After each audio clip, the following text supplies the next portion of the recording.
Bon, on va commencer cette soirée de discussion autour de l'ouvrage de Pierre Bruno, Qu'est-ce que rêver?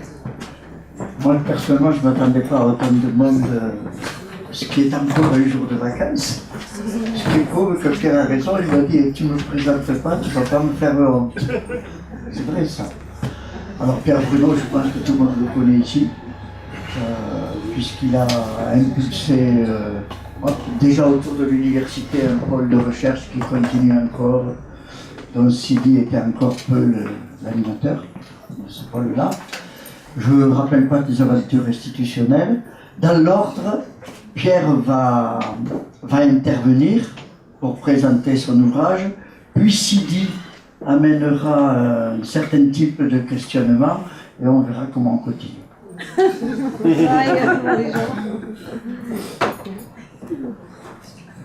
Bon, bah écoutez, bonjour à chacun, à chacune. J'ai toujours plaisir à me retrouver,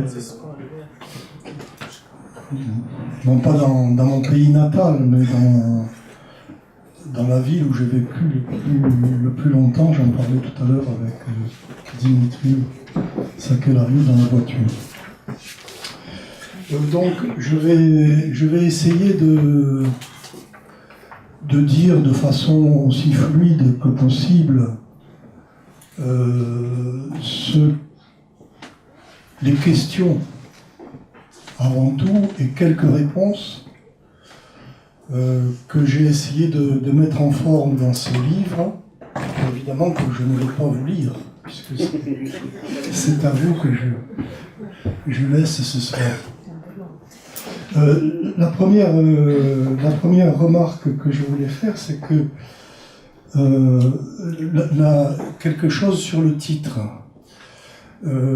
Qu'est-ce que rêver? Ce n'est donc pas, j'aurais pu dire par exemple, qu'est-ce que l'interprétation? Ça n'était pas, en tout cas, mon objectif premier. Mon objectif premier, c'était de m'interroger sur ce qu'est ce phénomène qui, en principe, je dis en principe, chacun en a l'expérience. Je dis en principe parce qu'il m'est arrivé de rencontrer très peu de personnes, mais ça existe, qui me disaient ne jamais avoir rêvé. En tout cas, ne jamais s'être souvenu d'un rêve, ce qui est quand même une nuance. Alors, qu'est-ce que rêver, donc? Et évidemment, dans un deuxième temps, j'ai été amené à m'attacher à la question de comment lire et comment entendre la fameuse formule de Freud, einen Wunsch erfüllen, c'est-à-dire le rêve accomplit un souhait. Je donne cette traduction qui a été une traduction très affinée au cours des années, puisque au départ, en français en tout cas, où les traductions ont été très mauvaises, on trouve plutôt la formule « réalisation d'un désir ». Et j'essaierai d'expliquer pourquoi il me paraît y avoir une contradiction entre cette formule, entre cette traduction « réalisation d'un désir » et la formule par laquelle je traduis ces mots d'allemand que je vous ai rappelés, « accomplir un vœu » ou « accomplir un souhait ». C'est même l'essentiel de ce que je dis quand j'essaye de dire quelle est ma position par rapport à l'interprétation en tant que psychanalyste ou en tant qu'avant analyseur. Alors, sur le qu'est-ce que rêver, la réponse elle est dans l'image que j'ai choisie pour la première de couverture. C'est une image qui est extraite du film, un film de ma génération, Les fraises sauvages de Bergman. Je pense quand même que c'est un film que beaucoup d'entre vous ont dû voir. Et c'est au début du film, il y a un rêve dans lequel vous pouvez voir cette horloge qui n'a plus d'aiguille et en dessous ce qui peut apparaître comme une publicité d'opticien, c'est-à-dire une paire de lunettes sur laquelle sont dessinés des yeux. Ce qui déjà est une image un peu particulière, parce que les yeux, en principe, ne sont pas solidaires des lunettes. Je sais pas. C'est déjà quelque chose de particulier. Alors,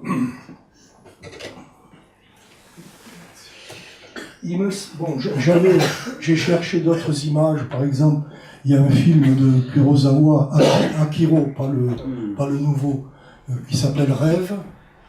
Il y a un film de Gondrich aussi, peut-être que certains d'entre vous ont vu l'interprétation du rêve. Mais j'ai trouvé que c'était quand même cette image qui était la mieux appropriée. Pour des raisons que je vais dire et qui permettent finalement de répondre. Je le bouge trop. Ah oui. Bien, je vais mettre le papier là-dessus. Donc, ce qui m'a fait choisir cette image de ce film de Bergman, c'est que on peut se poser la question. Alors, j'ai fait cette première remarque. Cette publicité d'opticien, c'est comme ça que je l'appelle, c'est-à-dire cette paire de lunettes avec des yeux qui sont peints sur chacun des verres de la lunette, pose la question de ce qu'est le regard. Mais la question qui se pose d'emblée, et qui d'ailleurs mériterait qu'on s'interroge sur l'interprétation du rêve qu'on trouve dans le film, qui est un rêve un peu complexe, bon, sur lequel je ne dirai rien, mais je pense qu'il y avait les éléments pour s'interroger sur l'interprétation de ce rêve. Et la question que cette image pose, c'est de savoir si cette image, c'est-à-dire l'horloge sans aiguille, avec cette paire de lunettes sur laquelle sont peints des yeux, c'est une représentation du rêveur en quelque sorte comme voyeur, compte tenu du fait quand même que la vue est le plus souvent le vecteur des images du rêve. Difficilement envisager un rêve, sinon peut-être à la limite, comme ne comportant pas de dimension visuelle. Alors, est-ce que cette image donc représente le rêve comme voyeur, ou est-ce que c'est une image du rêve que verrait le rêveur? Je pars de là parce qu'il me semble que toute l'énigme de ce qu'est un rêve se tient dans la réponse à cette question. Pour ma part, je vais tout de suite indiquer dans quel sens je vous propose une réponse. C'est que dans un rêve, le rêveur, certes, celui qui va le matin raconter éventuellement son rêve, est un voyeur. Ce qui évoque, bien entendu, la question de la perversion, comme le dit Lacan, de la version vers le père, mais ce voyeur est pris dans un regard. Et il est pris dans un regard qui, comme tout regard, ne voit rien.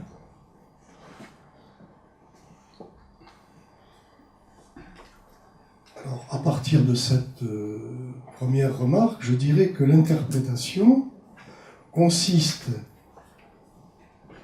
à questionner ce que voit ce regard. Ce que voit ce regard qui ne voit rien. Et c'est ce qu'on appelle le travail associatif. C'est un questionnement sur qu'est-ce que voit finalement ce regard.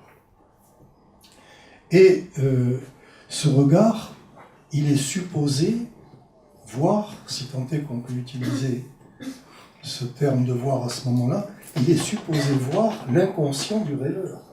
C'est pour ça qu'il est questionné.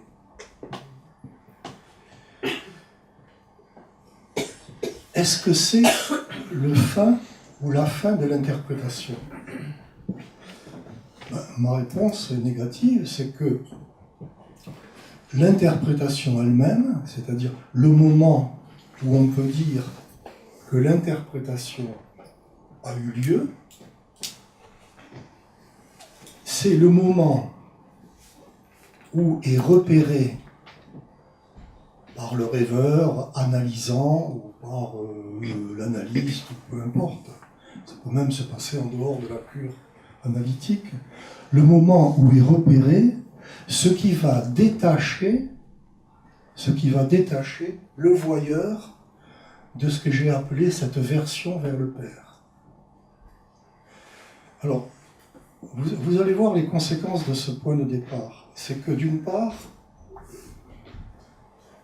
je pense que, en tout cas dans l'expérience analytique, il est assez rare qu'un rêve soit interprété. C'est-à-dire que la plupart du temps, un rêve donne lieu à une somme, enfin quelquefois d'ailleurs, il donne lieu à un silence pur et simple.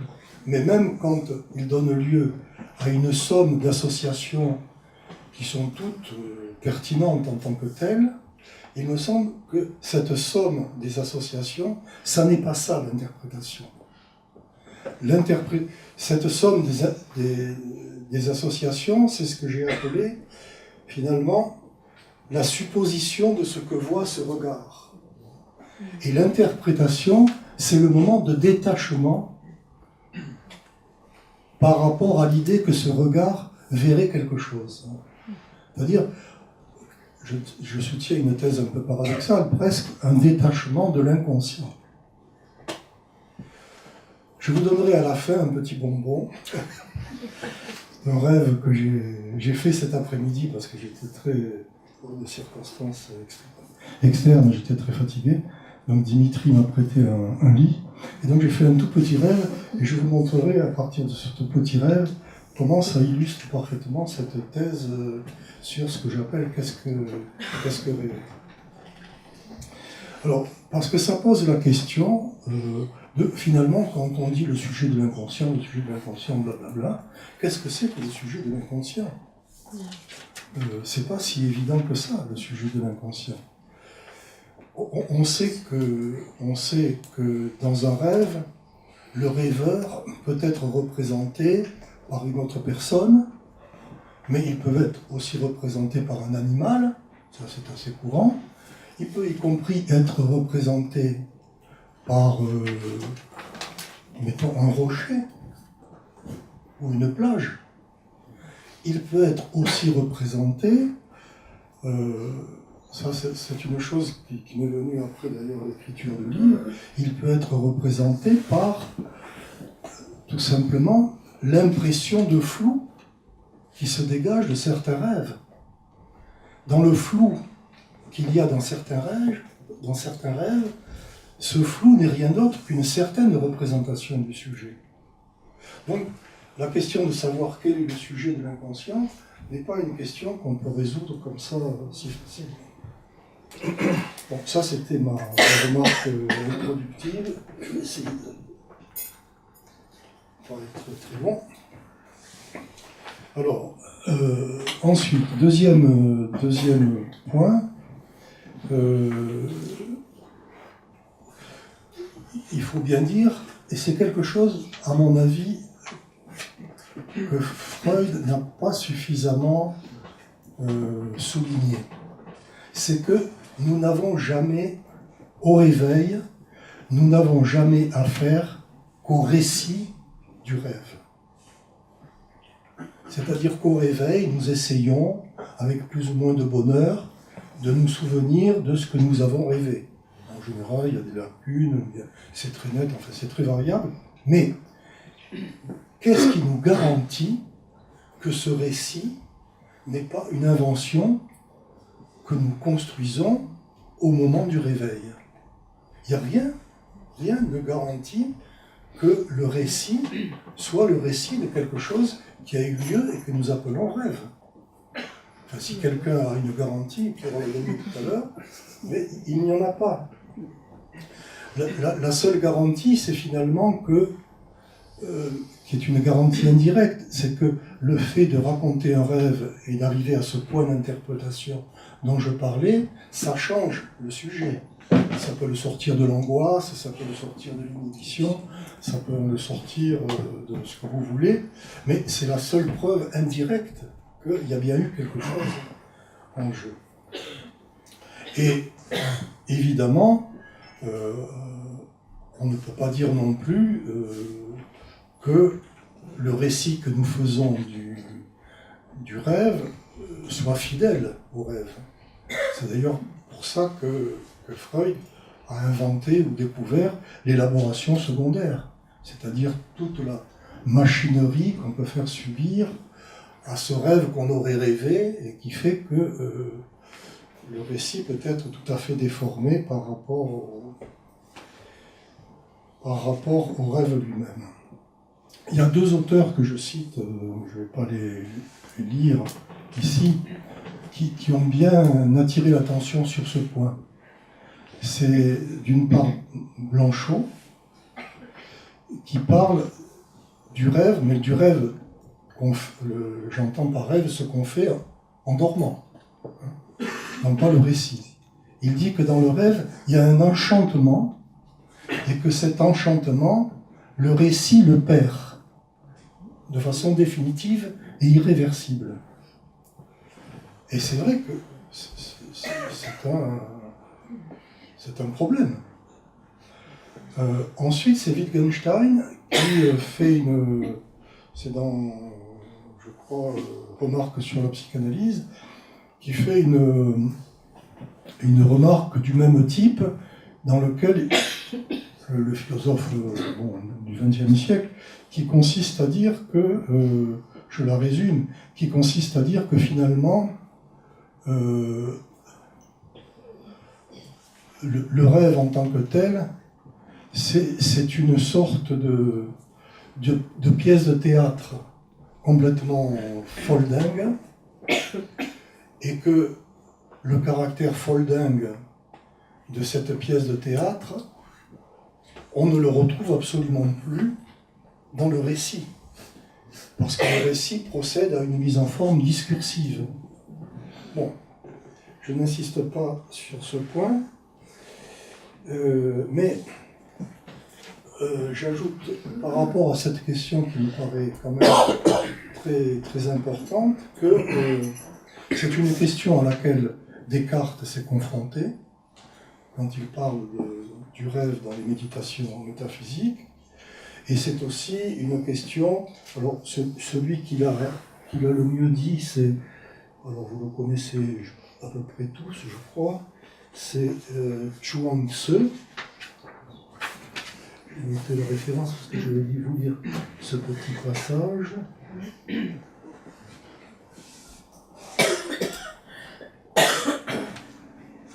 Alors, Chuang Tzu,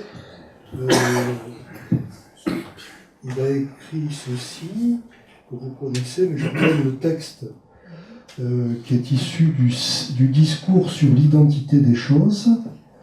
Le philosophe rêve qu'il est un papillon et, au réveil, se demande s'il n'est pas un papillon rêvant qu'il est Chuang Tzu. Tout le monde connaît cet exemple. Et effectivement, il n'y a pas, personne n'est en mesure de dire que Chuang Tzu n'a pas raison.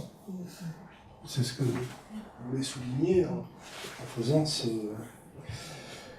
Alors, je je me suis posé une question en chemin faisant qui est une question assez importante, mais qui touche au rapport entre Lacan et Descartes. Je vous la pose. C'est est-ce que, vous connaissez tous l'évidence cartésienne, je pense, ou même je rêve, je me trompe, je doute, donc je suis. Puisque même si je doute de mon existence, reste que je ne peux pas nier le fait que je doute et que donc je suis. Mais est-ce que, une question qu'on pourra éventuellement réaborder tout à l'heure, est-ce que cette évidence, elle est envisageable dans le rêve? Ma réponse est non. Et je vais dire pourquoi. Tout simplement parce que pour qu'on puisse formuler, comme l'a fait Descartes, l'évidence, je pense, je suis, il faut qu'il y ait une contradiction justement entre le rêve et la vie vigile.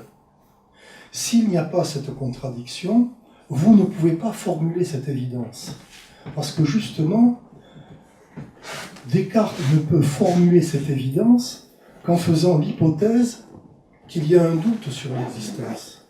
Si vous ne pouvez pas faire cette hypothèse, c'est-à-dire si vous ne pouvez pas mettre en place une contradiction entre ce qui se passe à l'état de veille et ce qui se passe à l'état de sommeil, vous ne pouvez plus raisonner comme Descartes. Et c'est, je crois, le sens profond de ce que Freud dit quand il dit « le rêve ne connaît pas la contradiction ». Voilà quelques remarques. Et une remarque, enfin, pour terminer sur cette première considération, c'est que pour Freud, comme vous le savez, le refoulement est situé entre ce qu'il appelle le contenu latent et le contenu manifeste. Alors que on pourrait prendre les choses d'une autre façon. Ce que ne fait pas véritablement Freud, c'est de considérer que le refoulement existe entre le récit et le rêve lui-même. Non pas entre le contenu manifeste par rapport au contenu latent, mais entre le récit du rêve par rapport à ce qui a été rêvé. C'est là que le refoulement, à mon avis, donne sa pleine mesure. Alors, ensuite, pour faire un petit voyage dans le livre, enfin, un voyage aux grandes enjambées, la première partie,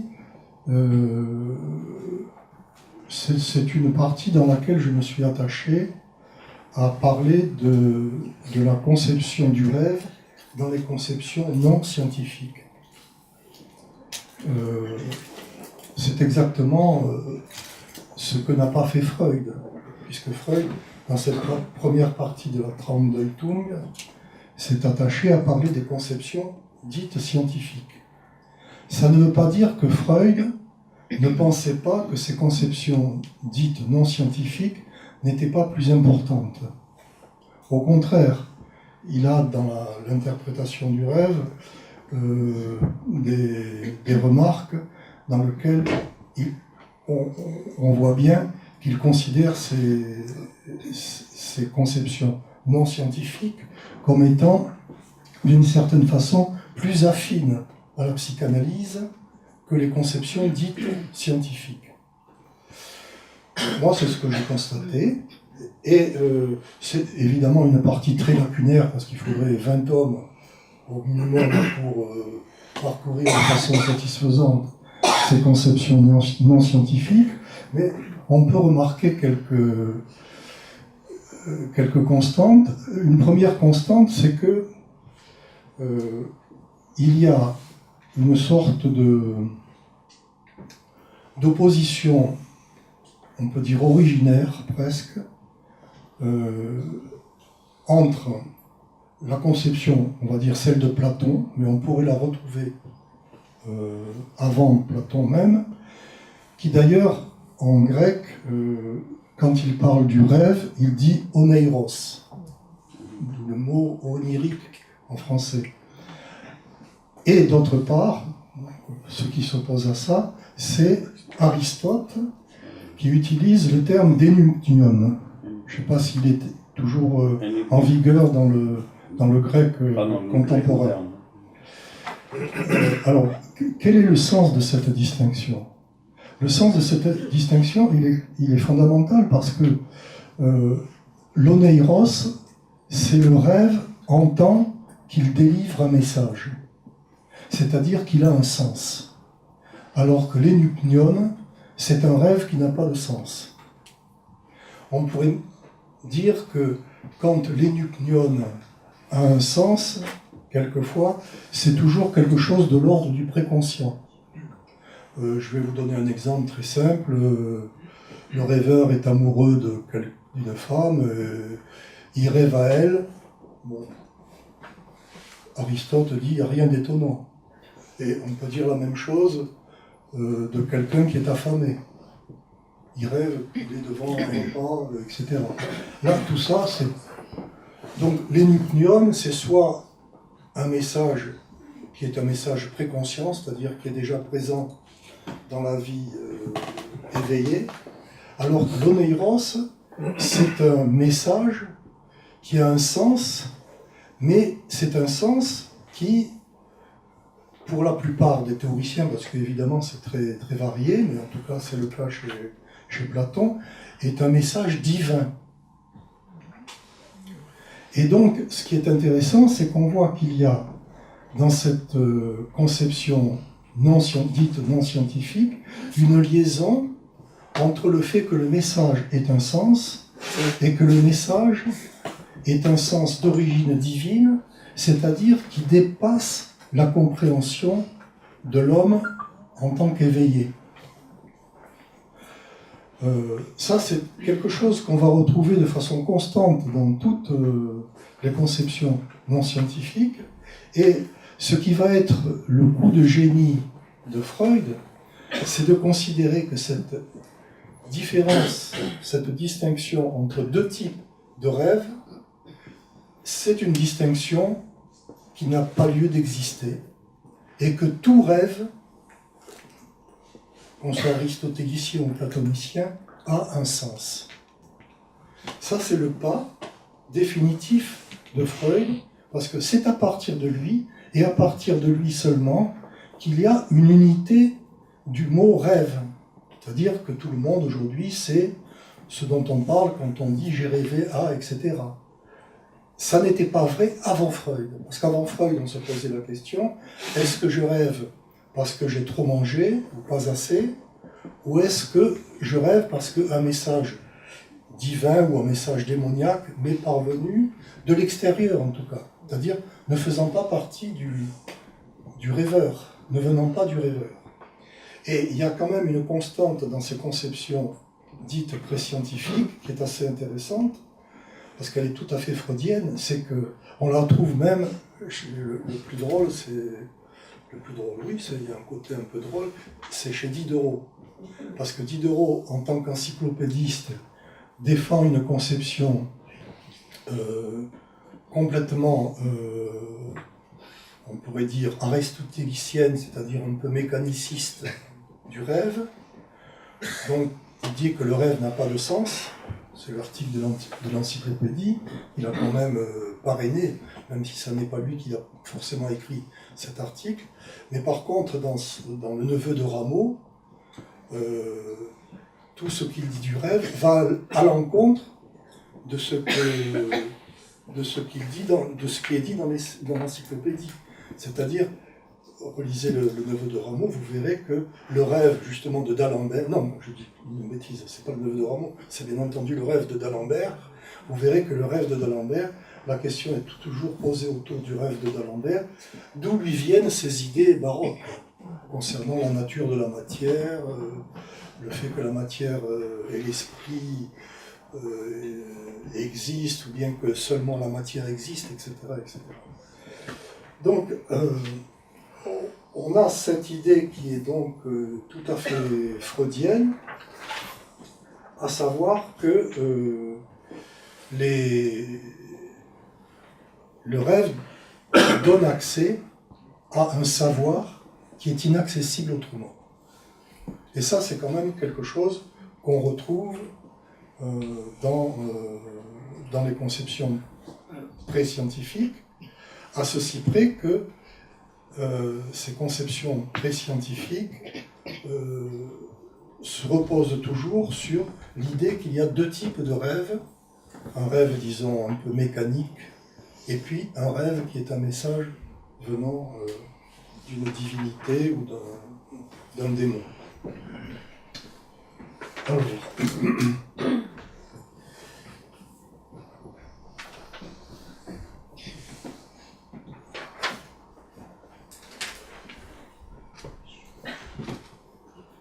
voilà, c'est le premier point que je voulais aborder. Il y en a un deuxième qui porte alors plus précisément sur l'interprétation.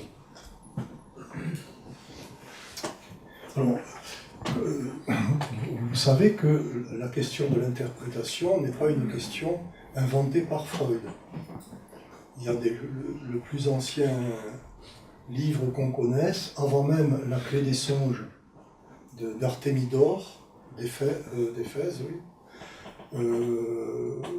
C'est un livre assyrien, c'est-à-dire qui est du 2e millénaire avant Jésus-Christ, et qui est un équivalent de La Clé des songes, c'est-à-dire qu'il y a une série de... Il a été traduit en anglais, il n'existe pas en français.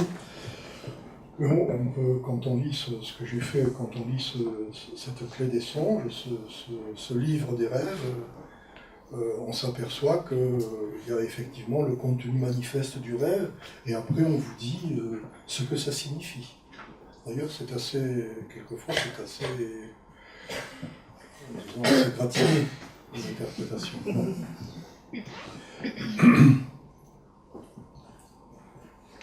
Alors, d'ailleurs, un des textes littéraires les plus anciens, c'est-à-dire qui nous est parvenu par l'écriture, c'est un texte du 2e millénaire, moins 1650 à peu près, c'est la fameuse épopée de Gilgamesh. Et cette épopée de Gilgamesh, quand vous la lisez, vous en avez une traduction par Bottero par exemple, ou bien par Marie de Rafra qui est ici présente. Vous avez, parce qu'il y a deux langues, il y a l'assyrien et puis une autre langue, je vais oublier le nom maintenant, qui sont les langues originaires de cette épopée. Et là, vous verrez qu'il y a toute une série de rêves qui sont interprétés. D'ailleurs, c'est intéressant de voir par qui c'est interprété. Là, dans l'épopée de Gilgamesh, c'est interprété soit par la mère, soit par le compagnon. Faute de psychanalyste. Alors, ça, c'est un point de départ. Mais ce qu'il y a de différent entre ces clés des rêves, parce qu'on a eu après, par exemple, quelqu'un comme Macrobe, un auteur que vous lisez tous les jours, je suppose, mais il a écrit une clé des rêves après celle d'Artémidore. Celle d'Artémidore est délicieuse. Je ne vous en cite pas parce que je ne voudrais pas être trop long, mais c'est délicieux. Donc, ce qui fait quand même la différence avec l'interprétation du rêve chez Freud, c'est que, comme je vous l'ai dit, tout rêve a un sens, un eros ou un union, mais surtout, c'est ce qu'il dit dans son premier article sur le rêve, tel qu'il a paru avant l'interprétation du rêve. Il dit « le rêve ne peut pas prévoir l'avenir ». Alors c'est une une sorte de postulat qui fait que Freud n'a jamais varié sur ce point, et c'est d'ailleurs un des points de dissension avec Jung. Un des points de dissension avec Jung. Alors, cela étant, que dire un peu de ce qui caractérise cette conception, enfin ces conceptions anciennes, non scientifiques de l'interprétation du rêve, c'est qu'en fait, même y compris quand il est question de prévoir l'avenir, c'est toujours d'une façon assez particulière, à savoir que l'avenir, le rêveur qui se réveille dit voilà, j'ai rêvé ceci, j'interprète qu'il va m'arriver cela, mais il va, dans la réalité, agir de telle sorte que la prédiction se réalise. Donc c'est extrêmement intéressant, y compris du point de vue psychanalytique, parce que une grande partie des exemples que donne par exemple Artémidore, c'est des exemples de ce type, où on s'aperçoit que la prédiction ne se réalise que si le rêveur, une fois éveillé, agit de telle sorte, fait ce qu'il faut pour que le rêve se réalise tel qu'il l'a prédit. Et même ça prend une certaine tournure, c'est dans la Bible je crois, mais j'en suis pas tout à fait sûr, où quelqu'un qui a un rêve dit je sais ce qu'est l'avenir qui m'est prédit par ce rêve, mais si cet avenir ne se réalise pas, qui est un avenir heureux, eh bien, je saurais en tirer la conclusion, c'est que Dieu n'existe pas. On trouve ça dans la Bible. Donc, on voit quand même que cette question de la prédiction de l'avenir a une forme un peu particulière, qui n'est pas la forme, disons, de la voyance telle qu'on la trouverait éventuellement dans une caravane dans les rues de Toulouse, par exemple. Alors, je vais juste citer un petit exemple qui montre quelle est cette part de la prédiction de l'avenir dans les conceptions antiques. C'est un exemple qui est relevé par Roger Caillois. C'est dans une certaine population, je ne sais plus où, dans laquelle il y a une sorte de croyance qui veut que quand un homme rêve à une femme et que cette femme n'a pas repoussé ses avances dans le rêve, dans la réalité ensuite, il sait que cette femme veut de lui. Et que si cette femme lui dit non, c'est qu'elle ment. Et donc on a là une dimension érotomaniaque de l'interprétation qui est assez présente, de façon d'ailleurs plus ou moins discrète, mais dans l'interprétation non scientifique.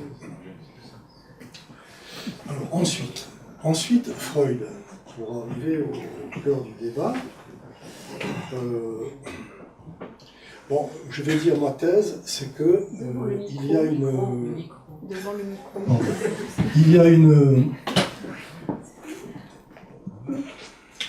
Je vais la poser comme ça.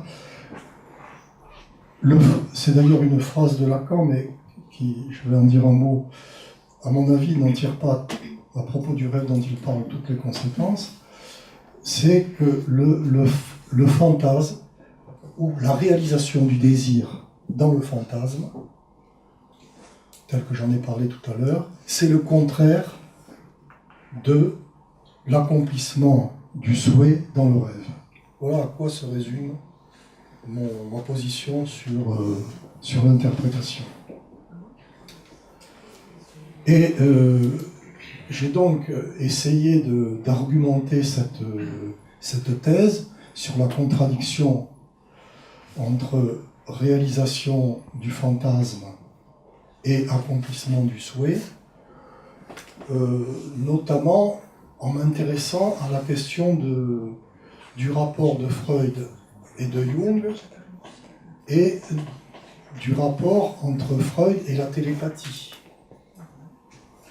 Alors, sur la télépathie, je vais aller assez vite.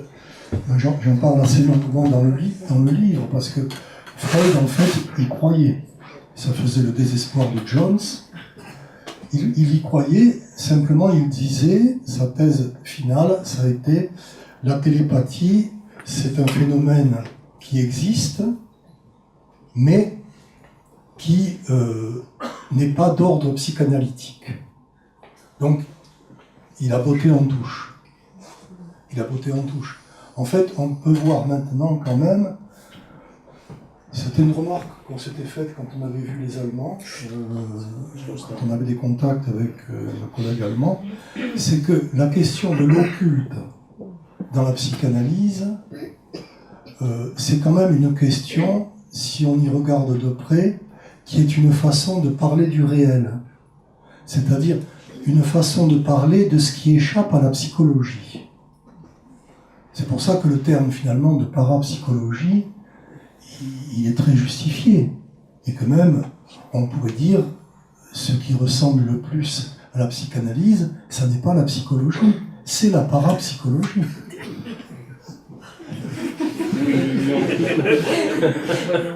J'espère que vous ne me suivez pas.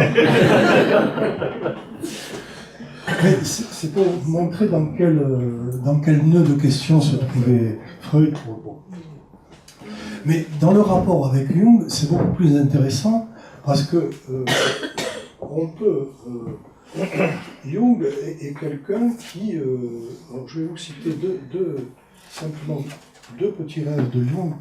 Ça sera suffisant pour ma démonstration. Voilà.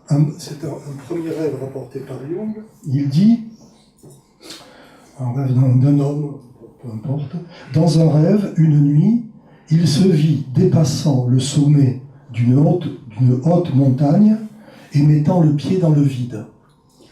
Voilà le rêve. Il faut dire qu'il y a quelque chose de formidable quand même chez Jung, c'est que pour lui, ça c'est sa thèse centrale, dans laquelle il renverse complètement Freud, que pour lui, ce qui est censuré dans le rêve, ce n'est pas l'émotion inconsciente, c'est la conscience morale. C'est ça qui est censuré dans le rêve, la conscience morale, et non pas l'inconscient. Bon. Alors qu'est-ce qu'il dit de ce rêve? Alors il était très inquiet à propos de ce patient.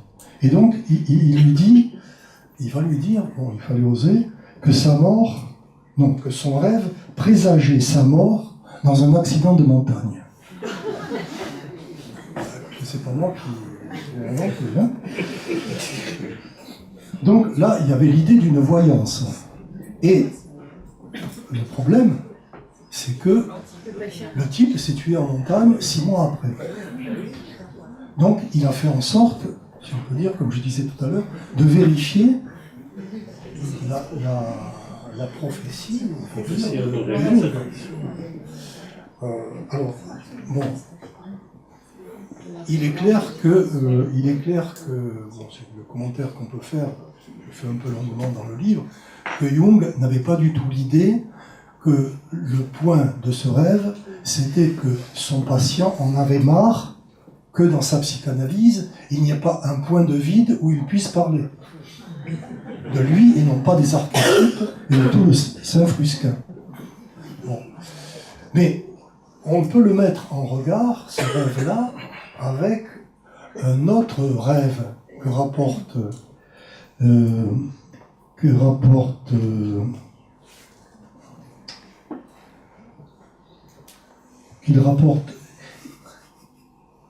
rêve de Jung, donc il rapporte et qui concerne Freud. Et ce rêve qui a été fait par Freud, qui a été fait par Jung et qui concerne Freud, il a été interprété par Freud, et Jung était absolument opposé à cette interprétation. Alors le rêve de Jung, c'était ceci. Alors je vous dis, c'est un rêve un peu long, mais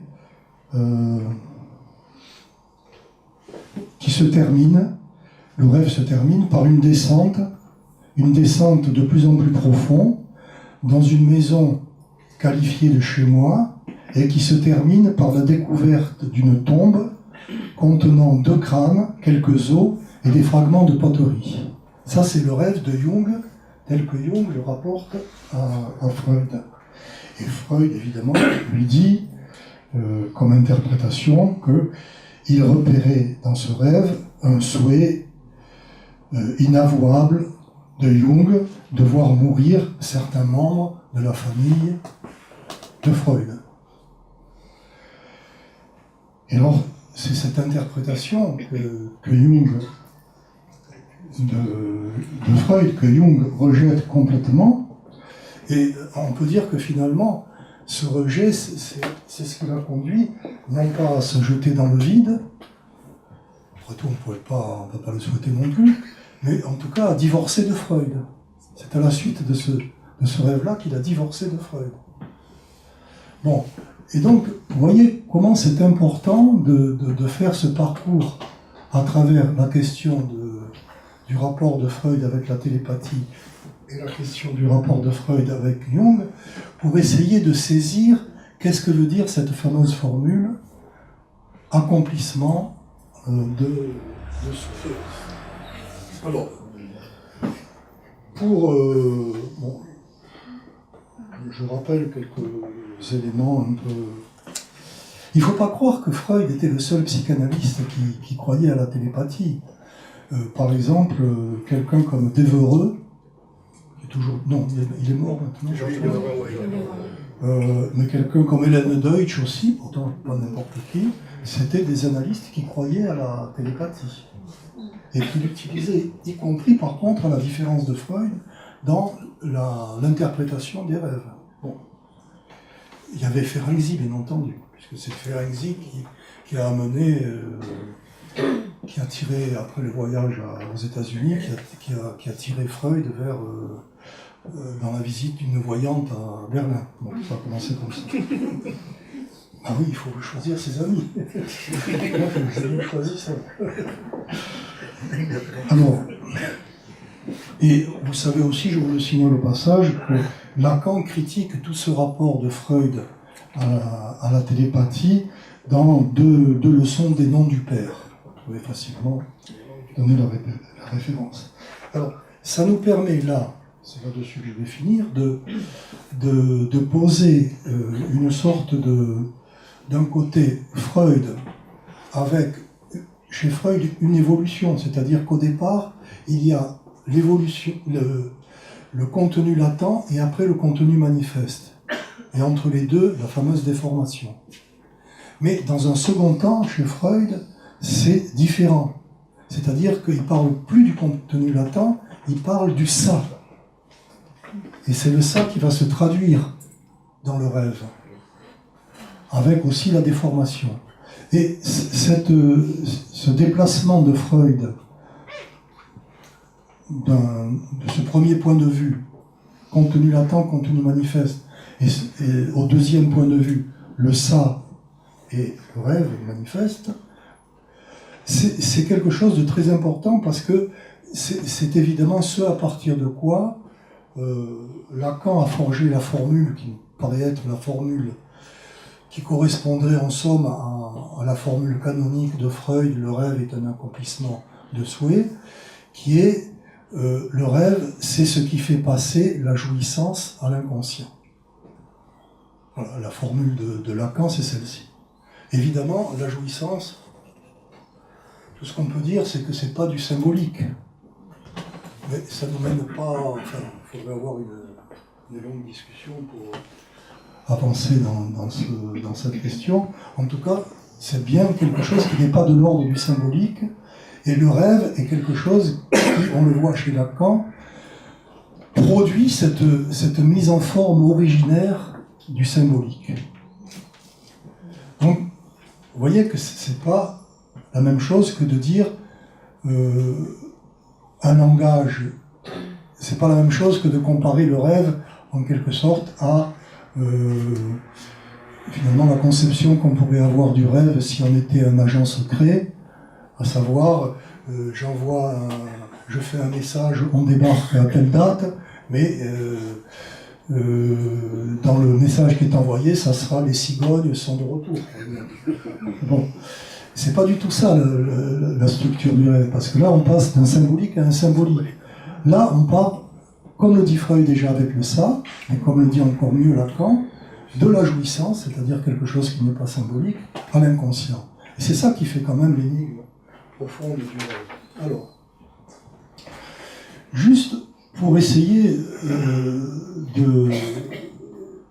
d'avancer un tout petit peu dans le soutien de cette thèse que le rêve est le contraire du fantasme, je me suis attaché assez longuement à... je suis désolé. Je me suis attaché un peu longuement à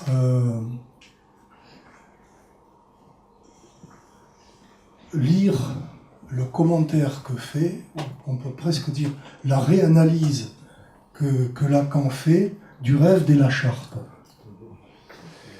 qui est une psychanalyste anglaise. Il y consacre plus de 100 pages. C'est dans Le désir et son interprétation. Alors, bon, je ne parle pas du rêve, c'est le rêve d'un patient qui est avocat. Et l'interprétation ultime de Sharp, c'est de dire que il s'agit d'un fantasme, le rêve est la mise en scène d'un fantasme agressif, phallique, de toute puissance, bon, qui est corrélé à la crainte, à cause de cette toute-puissance, de la vengeance qu'une femme exercerait sur le rêveur. Bon. Lacan ne fait pas cette interprétation. Il choisit une autre interprétation qui est la suivante. On peut la résumer assez facilement. En fait, le sens du rêve, l'interprétation, c'est-à-dire le souhait qui est accompli dans le rêve, c'est que le rêveur ne veut pas se séparer de sa femme. Voilà. Donc, il a mis sa femme dans une position telle qu'il n'est pas possible qu'il veuille, ou qu'il désire même, ou qu'il souhaite s'en séparer. C'est ce que le rêve dit. Alors, c'est là que j'ai un petit décalage par rapport à ce que dit Lacan, parce que dans cette interprétation, ils font, enfin c'est Ella Sharp évidemment, qui fait état d'un épisode qui a lieu après le rêve, après que le rêve ait été raconté.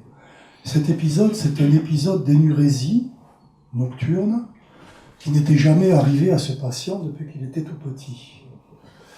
Et de mon point de vue, bon, je vous donne mon point de vue là-dessus, l'énurésie, c'est toujours, en tout cas dans ce cas présent, c'est toujours l'idée que c'est Tristan et Iseux, c'est-à-dire l'énurésie, c'est l'épée entre Tristan et Iseux. C'est-à-dire que le rêveur pisse pour se séparer, pour mettre une rigole, une rivière, si vous voulez, entre lui et sa mère. Moi, là, je suis prêt à donner ma main à couper, vous voyez, pour soutenir cette proposition.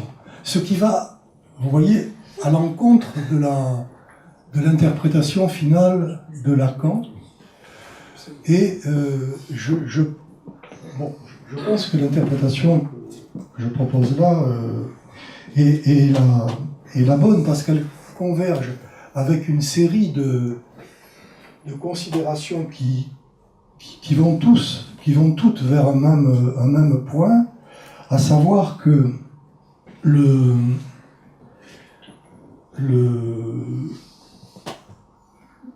le souhait du rêve, c'est un souhait de séparation avec le savoir de l'autre, avec le savoir du grand autre. C'est le seul c'est la seule fonction du rêve. C'est-à-dire, l'accomplissement du souhait, c'est l'accomplissement d'un souhait de séparation par rapport à l'autre. Évidemment, ça peut être interprété ou pas interprété. Ça, c'est une autre manche. Mais c'est toujours ça. Et au terme d'une analyse, en fait, ce qu'on peut dire, c'est que la séparation, c'est la séparation avec une expression qui est de Lacan d'ailleurs, avec l'autre, avec le grand autre en moi, c'est-à-dire avec l'inconscient. Quand on dit qu'il y a un abandon de l'inconscient au terme d'une psychanalyse qui a été jusqu'au bout, c'est bien que l'inconscient est laissé tomber, parce que l'inconscient, ça n'est rien d'autre que l'autre en moi. Et que si je veux me séparer de l'autre, je n'y arriverai de façon vraie, on peut dire ça comme ça, ou réelle, si vous préférez, que si je me sépare de l'autre en moi. C'est ce que Lacan appelle la destitution du sujet supposé savoir. C'est pas la destitution de l'analyste, c'est la destitution de l'autre en moi. Et je pense que le rêve, et pourquoi c'est la voie royale, c'est parce que justement c'est ce qui permet de mettre en place ce cheminement, heureusement que Sylvie est là. Alors, je finis par le petit bonbon parce que je voulais. Il n'est pas très long. Marie-Jean, bouge tes oreilles.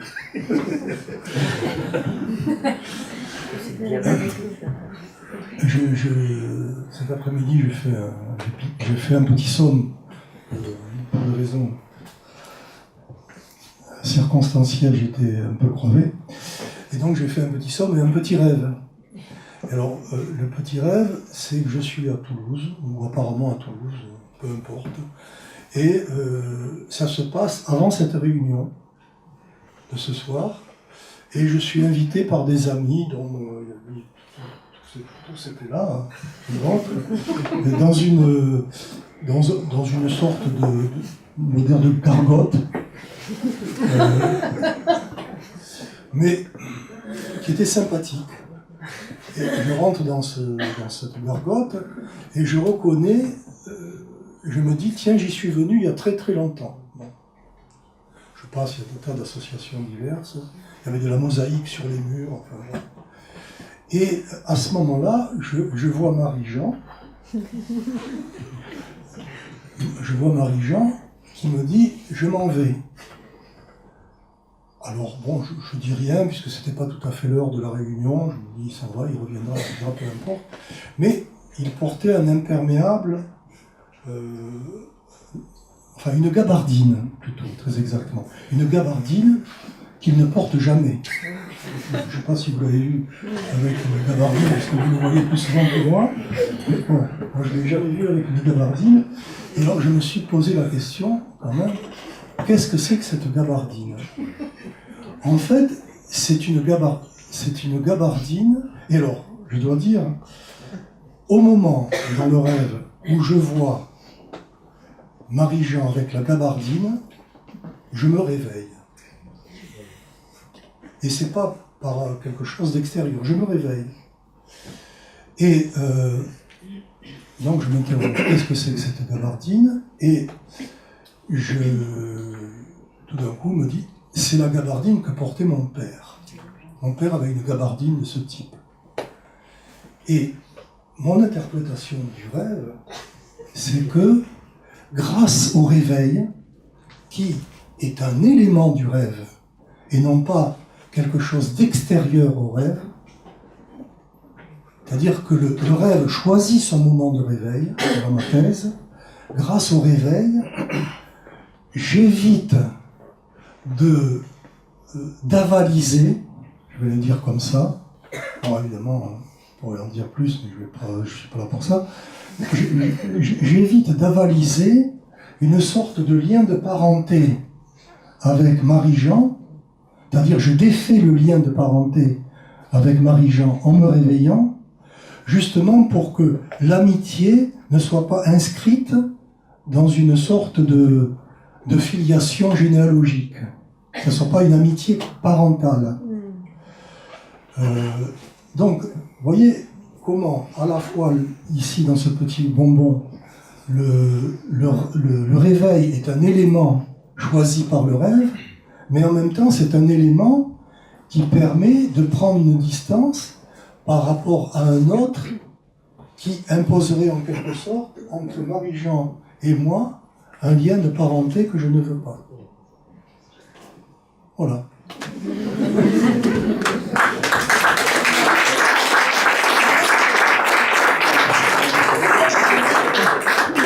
Je suis désolé d'avoir été beaucoup plus long que prévu, c'est comme ça quand je...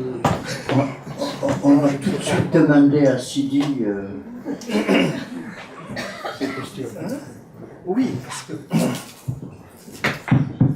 ce que j'avais prévu de dire après l'intervention de Pierre, c'est un petit peu caduc d'une certaine façon, parce que j'avais l'idée dans le petit laïus que j'ai préparé de présenter au fond le livre, c'est-à-dire que c'est un texte que Pierre m'a envoyé, m'a fait parvenir, que j'ai lu. Donc je voulais, au fond, avant qu'il intervienne, vous dire un petit peu comment je l'ai lu, ou en tout cas, au moins vous dire en quoi ce texte m'a instruit, premier point, et deuxièmement, quelles sont les questions que ce texte a suscité et que je voulais, au fond, poser à Pierre. Alors, donc je vais directement aux questions. Je crois que c'est sinon, non, c'est pas. Ce n'est pas très grave. Hein, au fond, tu as lancé les choses. Donc, je dirais au fond que l'ouvrage de Pierre m'a instruit, s'articule au fond autour de 3 thèses solides, éclairantes et non triviales. Je rappelle les thèses qui, me semble-t-il, sont les plus importantes du livre. Tu en as parlé tout à l'heure. Le souhait, le wunsch, n'est pas le désir, Begehren. C'est une thèse très importante dans la mesure où, en effet, il a fallu vraiment que Lacan prenne chez Hegel la question du Begehren pour qu'on puisse attester, au fond, la différence entre le souhait et le désir. La deuxième thèse que tu avances et qui m'a paru tout à fait importante et éclairante, c'est que, là aussi tu viens de le dire, l'accomplissement du rêve n'est pas sa réalisation.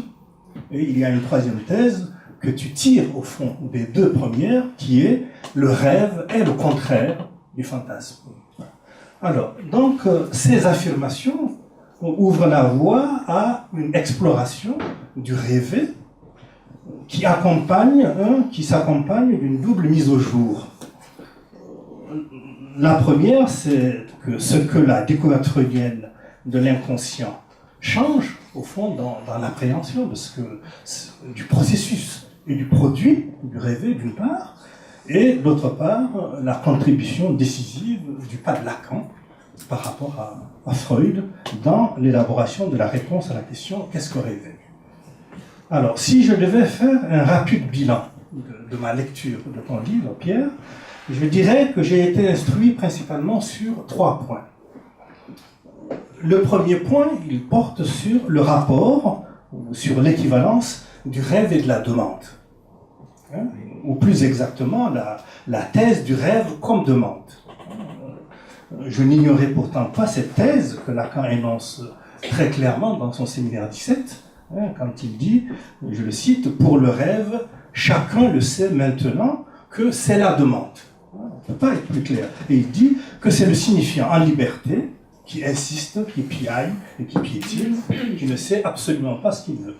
Alors, je considère que cette thèse, Pierre, l'articule d'une manière telle qu'elle éclaire de manière considérable des points fondamentaux que j'évoquais plus haut, à savoir la distinction du souhait et du désir, puisque la question du désir est liée à la question de la demande. Au fond, tu as aussi une thèse très forte là-dessus quand tu dis on ne peut accéder à la question du désir qu'à partir du moment où la demande est insatisfaite.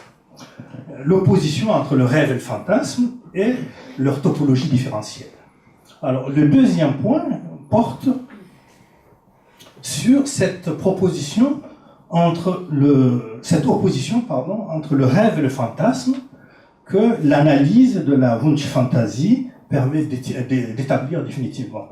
Et là, je me permets de te citer tout simplement. C'est page 311. Lacan part de son mathème, S bar, point son petit a, pour poser que dans le fantasme, le sujet s'évanouit dans son rapport à un objet électif.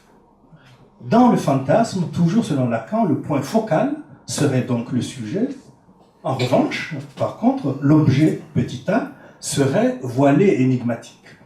Dans le rêve, il en irait du contraire, puisque le rêve serait focalisé sur l'objet. Le rêve serait donc, tu conclus comme ça, le rêve serait donc le contraire du fantasme. Je trouve ça extrêmement éclairant. Et le troisième point enfin, est relatif au rapport du rêve et du temps. Occasion donc pour toi, Pierre, d'ouvrir le dossier complexe de l'occultisme, tu l'as développé tout à l'heure, de la télépathie et de la voyance. Ici, c'est la déviation jungienne qui est ici convoquée pour fonder en raison, au fond, l'option freudienne de ne pas céder sur l'illusion d'une possible prédiction de l'avenir par les rêves. Alors, mais comme vous le savez tous, les livres, les grands livres ne nous apprennent pas seulement en ce qu'ils comblent notre ignorance. S'ils sont vraiment grands, et je crois que le livre de Pierre sur le rêve l'est, ils nous instruisent également par les questions qu'ils suscitent, par les évidences qu'ils ébranlent, par les hypothèses et par les intuitions qu'ils suggèrent. Alors, je ne dispose pas du temps nécessaire, et ça je le disais au moment où j'écrivais, c'est encore plus vrai, Pierre. Je ne dispose pas du temps nécessaire pour apporter ici toutes les questions, donc j'en... Hein? Oh non, je prends trois. Là, très peu de temps. Donc, la première question, il y a trois questions que je souhaitais t'adresser. Et je considère que cette première question, elle ne surprendra personne. Beaucoup de personnes y ont songé, y ont pensé en lisant ton livre, pour ceux qui l'ont lu. En effet, depuis quelques années, et en particulier depuis l'accent mis par nombre d'analystes sur le dernier enseignement de Lacan, il y a, pour ainsi dire, comme une sorte de désaffection tendancielle pour le rêve au profit du fantasme d'abord, notamment quand la traversée du fantasme tenait l'affiche en tant que principale coordonnée de la fin de l'analyse, puis au profit du symptôme ensuite. Là aussi, le surinvestissement du symptôme est contemporain de l'accent qui a été mis sur l'identification au symptôme et la thématisation du symptôme comme quatrième rang. Alors ma question, celle que je t'adresse, est la suivante. Comment le projet et la réalisation de ce livre peut s'inscrire dans cette problématique? La tension, rêve... Pardon? C'était ma question. Ah, ben... il fallait parler avant moi. C'est un peu Donc on commence à s'inscrire dans cette problématique, dans cette tension, rêve-fantasme, qui ne date pas en effet de ça non plus, puisque la question du rêve et du symptôme était déjà présente au moment où Freud écrivait le cas d'Aura, etc. Alors, donc la deuxième question est plutôt liée à la place et à la fonction des rêves et de leur interprétation dans les cures d'aujourd'hui. Tu as, au fond, répondu par anticipation à ça. Il me semble que ce que nous entendons, notamment dans les jurys de passe, nous donne généralement une bonne idée de la manière dont les personnes parlent des rêves qui ont été les leurs et l'usage qui en a été fait, au fond, par les analystes, ou la manière dont c'est venu s'inscrire dans la dynamique du travail.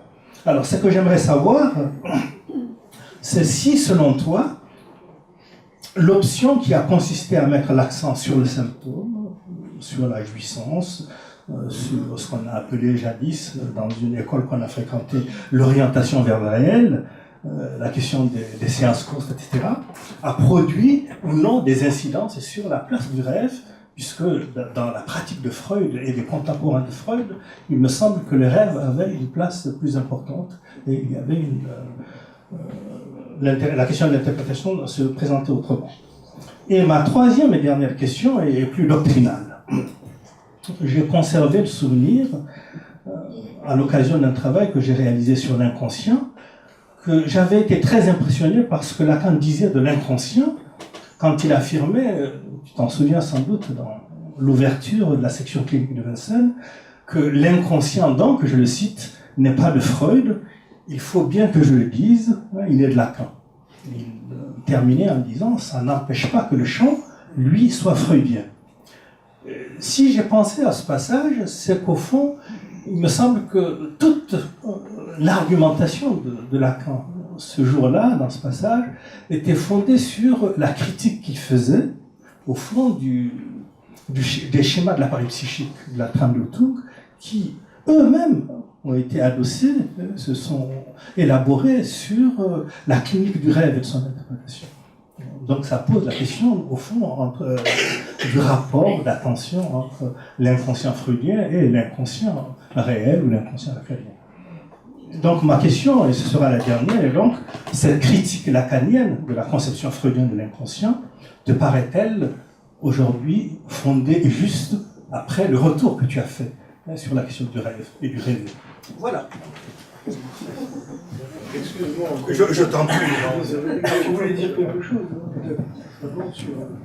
Non, la première question, Sidi l'a posée, elle était antérieure au point où tu as commencé en nous disant comment tu étais rentré dedans, mais c'était précisément qu'est-ce que c'est qui t'a amené à ce point dont c'est vrai qu'on pouvait constater. Bon, je sais bien qu'il y a Monique Leray qui est là, il y a des gens qui ont travaillé sur la question du rêve, mais finalement quand même qui est assez déserté. Après, c'est deux remarques plutôt qui sont liées à l'effet que m'a fait ce livre, parce que moi aussi je considère que c'est un grand livre.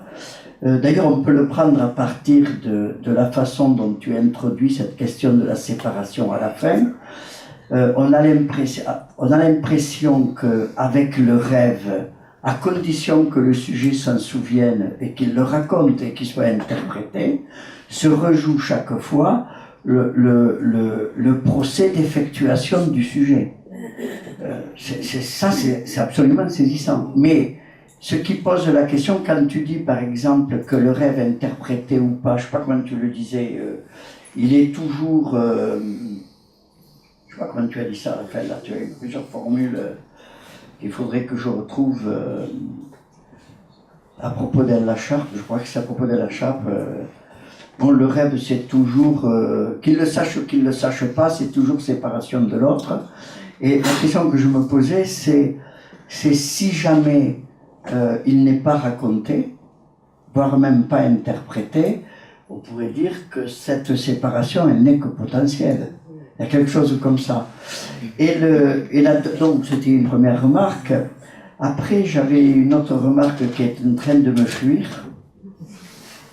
Bon, mais ça fait rien. Je m'en rappellerai, je te le dirai. Je vais essayer de dire deux ou trois choses assez rapides pour qu'il y ait ensuite un échange plus large, ce qui me paraît finalement assez important, parce qu'avec Sidi, après, je peux lui répondre en privé sur des questions qui, quelquefois, demandent des développements, ou par écrit, qui demandent des développements extrêmement complexes.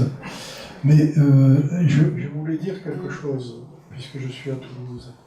C'est que c'est rendre hommage à quelqu'un que beaucoup d'entre vous ont connu, qui est Alain Laconga, et qui, dans la thèse qui est d'avant les années 2000, je pense, largement, et dont je pense que tu étais à Paris 8. J'étais peut-être le directeur, oui, j'étais peut-être son directeur. En tout cas, c'est pas moi qui lui avais soufflé la chose. Il faisait déjà, il consacrait déjà, on peut même dire que c'était sa thèse, d'essayer de dire que la réalisation du fantasme n'avait rien à voir avec l'accomplissement du souhait. Donc, puisque je suis à Toulouse, je voulais quand même dire que ce mot d'hommage à Alain Laconga. Alors, parce que les questions de Sidi se rejoignent. Oui, gigogne, c'est le terme qui convient. Bon, une première remarque, je ne sais pas Je ne sais pas exactement. Moi, à part quelques cas, quelques amis très proches qui sont psychanalystes, ou à part ce que Sidi évoquait à l'instant, le fait d'être dans des cartels de passe où on a le témoignage de passants sur leur analyse, moi je ne sais pas ce que font exactement les analystes. Ça ne me gêne pas spécialement d'ailleurs.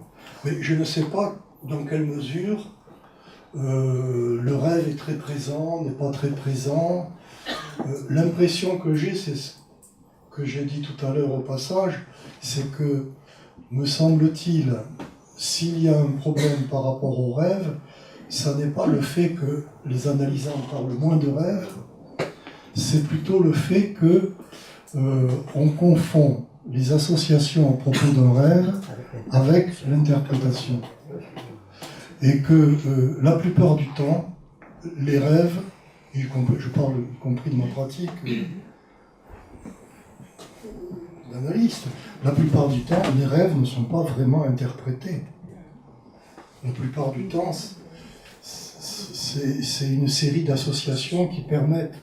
Je ne dis pas que c'est quelque chose d'inutile, ça fait partie du cheminement, mais sans qu'il y ait un effet d'interprétation, un effet de l'interprétation à proprement parler. Et d'ailleurs, il y a une phrase de Freud qui est, je ne sais pas où il le dit, mais en tout cas, il dit quelque part, et c'est une bonne définition de la fin, finalement selon Lacan, plus que selon Freud, quand il dit que une analyse, un rêve ne peut être considéré comme interprété que quand l'analyse est terminée. Donc, ça laisse de l'espoir, comme dit Lacan. Bon. Alors, voilà, sur cette question de la pratique. Mais j'ai l'impression, d'ailleurs, que dans ces temps-ci, ces années-ci, il y a un regain d'intérêt pour le rêve, me semble-t-il. Un regain d'intérêt pour le rêve. Mais, évidemment, toute la question, c'est de savoir quelle conception on a de l'interprétation, ce qu'on en fait, ce qu'on n'en fait pas, etc. Parce qu'on sait aussi qu'il y a des analysants qui adorent raconter leurs rêves pendant plusieurs minutes, disons. Et puis sans faire aucun effort d'interprétation. Bon, ça aussi c'est une figure à laquelle on est habitué. Donc c'est très compliqué de savoir exactement quelle est la place du rêve, mais je pense que ça n'a pas disparu. Alors ensuite, il y a la question de ce que tu poses sur la deuxième grande question, finalement, sur les rapports sur la question de l'inconscient réel, etc. Bon, je ne vais pas rentrer trop là-dedans, parce que c'est une autre histoire, comme dirait Kipling, mais je l'ai abordé tout à l'heure, au passage, quand j'ai dit le grand autre. Le grand autre en moi. C'est ça, c'est une citation de Lacan, au passage. Il dit l'inconscient, c'est ça, le grand autre en moi. Et donc, quand je me suis séparé de ce grand autre en moi, je me suis séparé de l'inconscient. Mais j'ajoute quelque chose pour répondre peut-être à ta question plus directement. Je me suis séparé de l'inconscient en tant que symbolique. C'est-à-dire que cet autre en moi, c'est l'inconscient en tant que symbolique. Et dans la mesure où je m'en sépare, cet inconscient devient réel. Il va au réel. Parce que c'est ça la définition du réel, on en parle ce matin, c'est-à-dire ce qui finalement est produit par l'expulsion du symbolique. C'est-à-dire, à un moment donné, vous n'allez pas... vous pouvez faire tous les efforts pour savoir comment vos parents, ils ont été méchants, gentils, absents, présents, morts, tout ce que vous voulez. Puis vous passez aux grands-parents et aux arrière-grands-parents, mais à un moment donné, à la Révolution française, vous vous arrêtez. Mais c'est aussi bête que ça. C'est-à-dire, c'est aussi bête que ça. Il y a une limite. Il y a une limite, comme tu dis là, où on ne peut pas continuer à penser qu'on va retrouver Dieu par cette voie. On peut l'imaginer, mais c'est tout, on peut pas... Et alors, il y a un point qui est clair, quand je parle dans le livre, qui est clair via cette question, c'est dans le séminaire 13, c'est-à-dire l'objet de la psychanalyse, justement, quand il parle du tableau que vous connaissez tous, le tableau Les Ménines de Velázquez. Et donc le tableau de Velázquez, vous l'avez sans doute en tête, il y a Velázquez qui est en train de peindre un immense tableau, donc il y a les Ménines là sur le côté, il y a des personnages au fond, le roi, la reine, etc. Mais surtout, il y a le dos du tableau, c'est-à-dire vous voyez la toile, et vous ne voyez pas ce qu'il est en train de peindre. Et alors, Lacan explique que tous les critiques d'art, sans exception, des plus bêtes aux plus géniaux, se sont donnés comme tâche d'expliquer ce qu'il y avait sur l'envers, sur l'endroit du tableau dont on ne voyait que l'envers. Et alors, il y a une série de... Ils y mettent ce qu'on voit dans la glace derrière.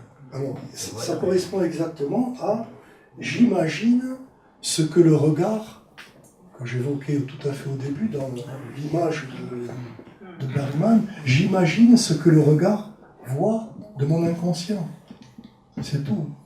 Parce que la réponse de Lacan, au bout du compte, c'est de dire, mais pourtant il y a une réponse simple. À l'envers, à l'endroit, du tableau dont on ne voit que l'envers, il y a les Ménines. Il y a le tableau qui s'appelle les Ménines. Et on voit bien que là, on est à une limite où on ne cherche plus à en rajouter du symbolique au symbolique au symbolique, de la parole à la parole à la parole et à la parole, puisque le réel, c'est ce qu'on a sous les yeux sans pouvoir jamais le voir. C'est une définition qu'on peut prendre à partir de cet exemple-là. Ce qu'on a sous les yeux, mais qu'on ne peut jamais voir. Bon. Donc c'est comme ça un peu que je pense que les choses... Je n'ai pas répondu à l'ensemble parce qu'il y a beaucoup de questions, beaucoup de choses qui vont revenir de la salle. Et je vais dire moi la dernière question parce qu'elle est revenue depuis.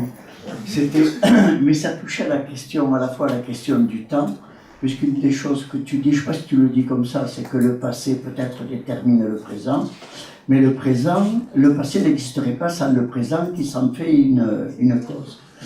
Mais, et en même temps, si tout rêve est un rêve de séparation à condition que le rêveur, bon, c'est comme ça que j'ai lu ce que tu dis, à condition que le rêveur se rappelle du rêve. On pourrait même presque dire, avec ce que tu dis de la fin de l'analyse, qu'il aille jusqu'à ce point où il se sépare de l'inconscient. Donc, il y a quelque chose de l'effectuation du sujet à chaque rêve. Mais on pourrait presque dire à partir de là que chaque rêve est prémonitoire, à condition que le sujet réalise cette séparation. C'est peut-être la vérité du prémonitoire. Enfin, c'était ça. Oui, absolument. C'est d'ailleurs le point de vérité qu'il y a dans les conceptions non scientifiques. C'est-à-dire, je le citais comme exemple, mais même dans la clé des songes d'Artémidore, presque toutes les prédictions de l'avenir ont cette forme-là. C'est-à-dire que, en fait, c'est au rêveur de faire en sorte que ce qu'il fasse de son passé une cause, qu'il fasse de sa détermination une cause. Ça donne du relief à la fin du livre, puisqu'elle se termine sur la question de l'acte. Oui, qui reste. Qui c'est qui veut intervenir? Parce que là, oui, je vais faire passer le micro, que quelqu'un me le tienne, garde le micro. Merci Matriche. J'avais quelques réflexions qui...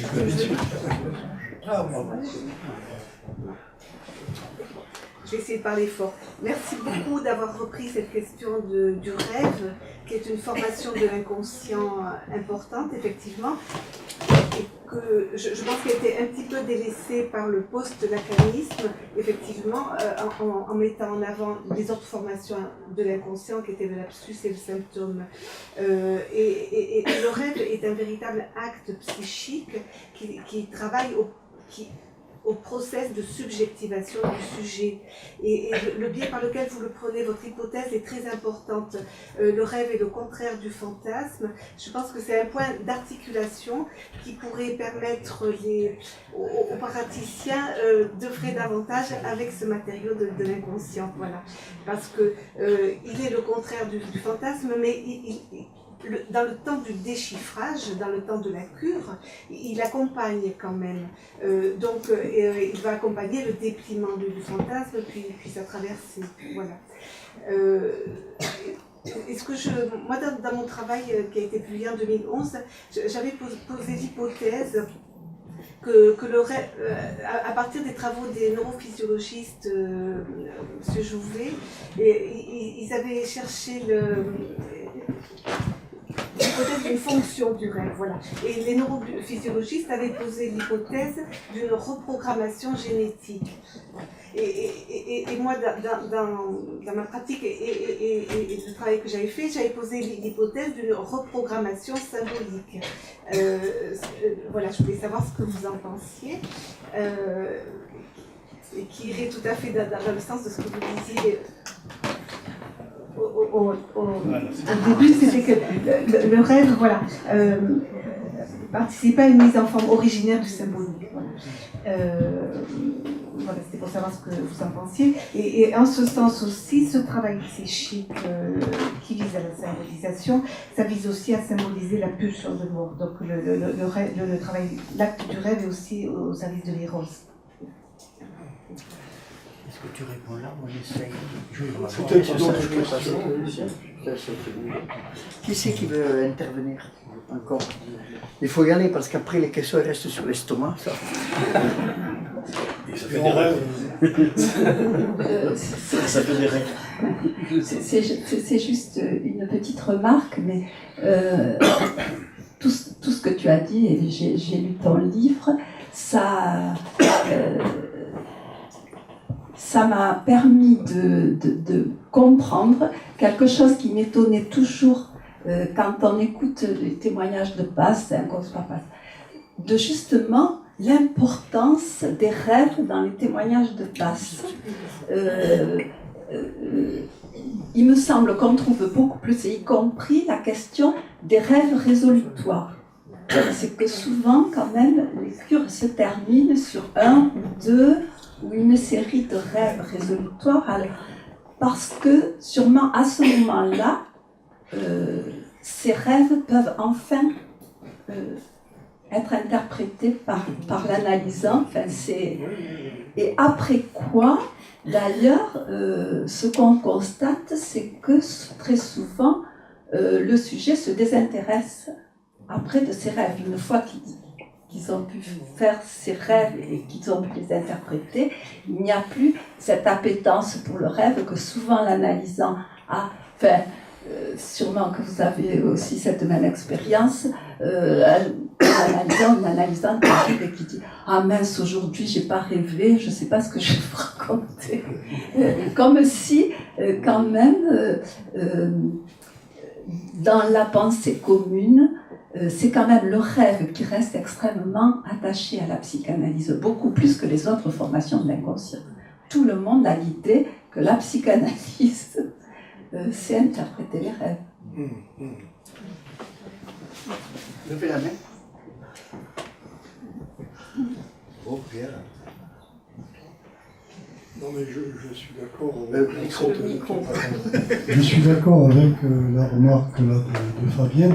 Je voulais moi-même, puisque j'ai participé très souvent à des jurys de passe, je n'ai pas le souvenir d'un témoignage de passe dans lequel il n'y aurait pas eu de rêve.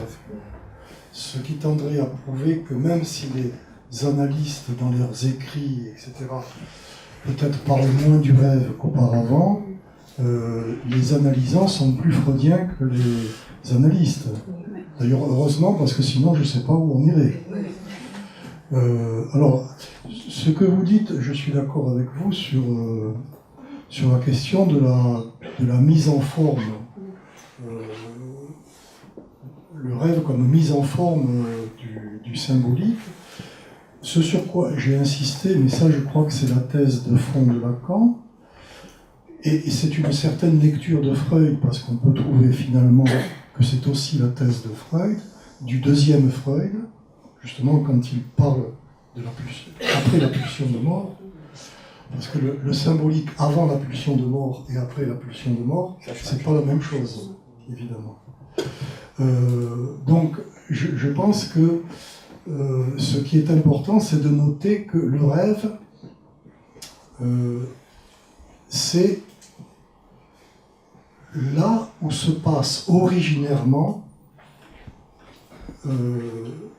la transformation, je vais utiliser un mot un peu bateau, la transformation de la jouissance en inconscient. C'est-à-dire le fait que la jouissance puisse passer dans un ordre symbolique. Et que de ce fait-là, évidemment, qu'est-ce qu'elle devient, la jouissance, dès lors qu'elle passe dans cet ordre symbolique? C'est la question que se pose Lacan à partir de la moitié de son enseignement. L'autre question, évidemment, c'est une fois que cette mise en forme symbolique a eu lieu, alors c'est quelque chose quand même d'assez étonnant, cette mise en forme symbolique, parce que c'est pas du tout du langage, hein. C'est du rébut. Ouais, on ne sait pas comment Freud a pu sortir ça, bon, il faut vraiment qu'il se lève de bonne heure. Et il se trouve que là, il y a quelques jours, là, en zappant devant la télé, une émission je crois que c'est le Louvre qui a commandé cette émission sur les pharaons, et on trouve dans une tombe, une tombe funéraire, on trouve non pas seulement des hiéroglyphes, mais on trouve aussi des dessins. Et parmi les dessins, il y avait la commentatrice qui avait sélectionné un dessin c'était une sorte de serpent comme ça, donc, et avec un couteau qui était pointé sur le haut d'une courbe du serpent. Et c'est un dessin qu'on retrouve, semble-t-il, sans que ce soit un hiéroglyphe, c'est-à-dire sans qu'on puisse le phonétiser, ni même lui faire correspondre à un mot quelconque. Donc il est dans l'écriture, mais il n'est pas dans le langage, ou il est dans le dessin, et pas dans l'écriture tout à fait. Mais ce dont sont certains si j'ose dire, les pharaonistes, c'est que c'était quelque chose qui, aux yeux de ceux qui dessinaient ce genre de choses, avait une fonction réelle, qui était de tuer réellement le serpent qui, s'il n'avait pas été tué, aurait empêché le défunt d'arriver au royaume des morts. Et donc, on voit bien, moi je trouve qu'il y a une forte parenté avec le rêve. C'est un accomplissement. C'est un accomplissement, et on voit bien c'est pas complètement du registre de la linguistique. C'est d'ailleurs peut-être d'une certaine façon, parce que là c'est une préinterprétation qu'on prête au prêtre. Mais on voit bien quand même que ça a le même statut que ces images qu'on rencontre dans le rêve. Et que et que donc la question qui se pose au bout du compte, c'est la thèse finale que j'essaye d'avancer, y compris dans le dernier chapitre, avec des choses qui touchent au nœud broméen, c'est de dire que il y a un moment où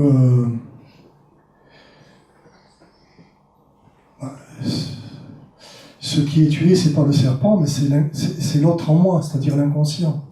Et là, c'est là qu'il y a une séparation qui fait que on bascule quand même du symbolique dans le réel. Et qu'on ne reste pas dans le symbolique ad vitam aeternam, si j'ose dire.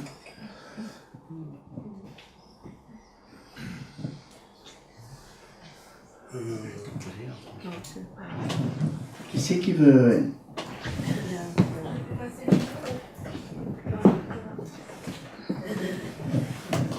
Bonsoir.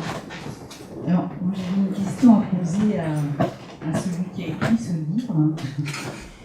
Et, parce que, évidemment, en le lisant, j'ai trouvé qu'il y avait eu une formidable rencontre entre cet auteur qui travaille sur le rêve et ce roman de Murakami.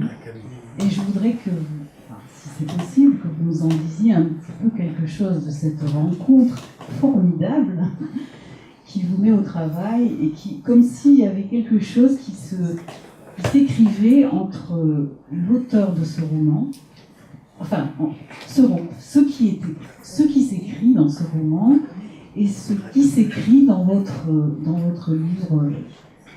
Qu'est-ce que voilà. Je suis vraiment heureux que vous releviez ça, parce que si je devais faire un aveu, la partie, à mon avis, la plus difficile et que je pense avoir réussi, c'est d'avoir exposé ce qu'on pourrait appeler le scénario de Murakami. Parce que vraiment, là, ça m'a coûté un travail, je n'en sortais pas, étant donné la complexité extraordinaire de ce roman Kafka sur le rivage. Moi, je pense que c'est un des grands livres. Je suis d'accord. Un des grands livres du XXIe siècle, du XXe siècle, de tout ce que vous voulez. C'est un des grands livres dans l'absolu. Et alors, pourquoi évidemment, votre question montre pourquoi vous avez vu que j'avais été happé par ce livre. Absolument. Parce que c'est... Alors, il faudrait reprendre toute sa complexité, mais ce qui frappe, c'est que au départ, on ne sait rien de rien. C'est des histoires qui sont complètement, si on les prend en tant que telles, irréalistes. Et puis, au fur et à mesure que progresse le roman, comme dans une analyse, ça s'éclaire. Et ce qui m'a beaucoup frappé aussi, quand même, c'est la partie finale, plutôt, où il va visiter... bon, je sais pas, parce que je l'ai lu il y a quand même 2 ans, maintenant 2 ou 3 ans, où ils vont... Le héros donc, va visiter le camp, ou le campement où il y a des morts. Et là où il retrouve vivant quelqu'un qui continue à exister, bien qu'elle soit morte. Parce qu'il y a un lieu où les morts sont vivants. Et c'est pas du tout dans l'idée d'une sorte de paradis ou de quoi que ce soit. C'est beaucoup plus, même y compris sur la mort, je trouve qu'il dit des choses qui sont extraordinairement neuves, et pour ma part, que je trouve assez convaincantes, et qui n'ont rien à voir avec une religiosité, quelle qu'elle soit. Je ne sais pas comment rendre sensible la chose. C'est un peu, je vais le prendre sous un autre biais, parce que ce roman, parce que ça m'a beaucoup plu, parce que dans le roman, les chats parlent. Comme vous le savez d'ailleurs. Seulement dans les romans, les chats parlent. Mais il y en a un, il y en a un, si je me souviens bien, qui parle, mais qui ne se fait pas comprendre des autres chats. Parce que les chats parlent entre eux et se font comprendre entre eux. Les humains sont inaccessibles à ce langage. Sauf, je crois, un personnage du roman qui, lui, parle avec les chats, justement. Mais parmi les chats qui se parlent entre eux, il y a un chat, j'ai oublié son nom, qui, lui, il ne parle pas la langue des chats. Alors il a un statut tout à fait à part. C'est extraordinaire ce roman. Je suis heureux que vous le citiez simplement parce que je pense qu'il faut avoir lu ça. Mais pour rester sur cette question, il me semble qu'un des intérêts de l'usage que tu fais de ce roman, c'est précisément de nous éclairer sur ce que ça veut dire l'accomplissement. Et il y a quelque chose qui est pris là-dedans, c'est la question de l'Oedipe. Et à un moment donné, ça c'est une question que je me suis posée après coup, on a l'impression qu'il y a un lien structural entre le rêve et l'Oedipe. Peut-être à travers l'impossible du rapport réel, je ne sais pas. Si tu peux... Ah ben, ça coule de source après ce que tu viens de dire. C'est-à-dire que justement, dans le héros du roman, il couche avec sa sœur. Je ne me souviens plus des détails. Il couche avec sa mère. Et il tue son père. C'est-à-dire que c'est vraiment l'Oedipe réussi. Et ce qui est ressorti de ce livre, c'est que finalement, on n'est pas normal Si on ne l'a pas fait. si on ne l'a pas fait. Vous ne sortez pas tous les Je jours. ne vous invite à rien, hein. Mais si on ne l'a pas fait, c'est là qu'on voit justement ce qu'il en est de l'accomplissement dans le rêve. Si on ne l'a pas fait, Mais c'est ce que dit on Freud. est mal foutu. C'est ce que dit Freud dans une phrase que tu reprends d'ailleurs. Freud Si on ne dit, s'est pas familiarisé avec L'inceste et le meurtre, on ne peut pas vivre. on ne peut pas vivre. Et là, dans le roman, c'est ça. C'est vraiment une réalisation de... Moi, je suis frappé, pour dire un petit mot comme ça, quand même, sur les questions d'actualité. Je suis frappé que dans tous les théoriciens du mouvement LGBT, etc., il n'y ait personne, à ma connaissance, parce que je ne suis pas un très grand lecteur de ça, mais il n'y a personne, à ma connaissance, qui ait essayé de penser ces questions-là, tout simplement à partir de l'Oedipe. Parce que ce sont simplement des variations multipliées de l'Oedipe.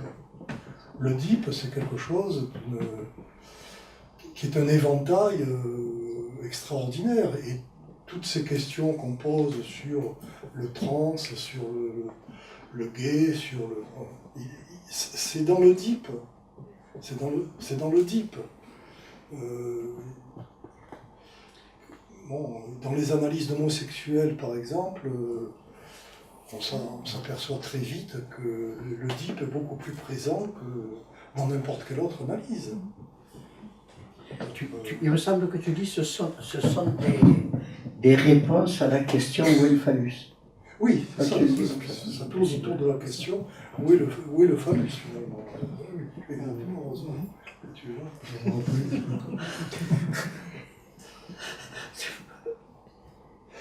Marie-Jean, c'est un ami pour une raison. Bon, c'est pas un parent, vous avez vu, c'est pas mon père. Je suis vachement rassuré.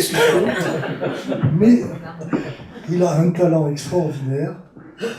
C'est qu'il se souvient de ce que j'ai pu dire, mais qu'il le dit beaucoup mieux. C'est pas... Non, mais c'est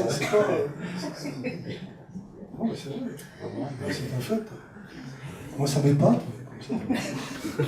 D'ailleurs, ça m'épate. Et ce n'est pas de la technique. Je sais pas s'il y a d'autres questions. Peut-être une dernière question.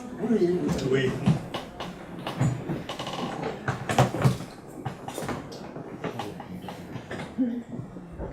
La dernière, celle que vous poserez tout à l'heure en sortant, vous l'économisez. Regardez l'air. Sinon, Pierre va signer. Bon. Et Lucie, il y en a pas. Je remercie Pierre Pruneau, Sylvia Sofaré, vous-même.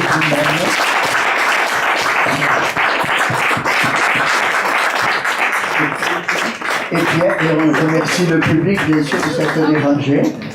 Et Pierre va signer tous les livres que chacun va apporter. Il faut remercier Ombre Blanche aussi, bien sûr, de nous accueillir. Et puis les éditions RS quand même pour ce travail de publication. Hein.